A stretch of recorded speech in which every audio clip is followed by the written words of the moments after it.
Okay, ఇప్పుడు సరిపోతుంది. మనకి బ్యాక్గ్రౌండ్లో కలర్ కావాలంటే మొత్తం ఈ 6 డాట్స్ ఉన్నాయి కదా, దీని మీద క్లిక్ చేసి ఇక్కడ స్టైల్స్లోకి వచ్చి కలర్స్, ఈ పెన్సిల్ ఐకాన్ కనిపిస్తుంది కదా, దాని మీద క్లిక్ చేయండి. ఆటోమేటిక్గా మనకి ఈ నెక్స్ట్ ఇంకొక ఆప్షన్ ఓపెన్ అవుతుంది కలర్స్ది. దీని మీద క్లిక్ చేసి మీ వెబ్సైట్ని ఏ ఫార్మాట్లో మీరు క్రియేట్ చేస్తున్నారో కలర్ గ్రేడ్ని యూజ్ చేయండి. ఇక్కడ మీకు కలర్ కోడ్ కనిపిస్తుంది.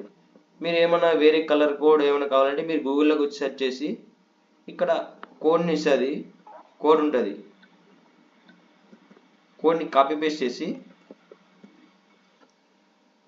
సేమ్ ఇక్కడ పేస్ట్ చేసామనుకో ఆ గ్రేడియంట్ మనకి హెడర్లో వచ్చేస్తుంది.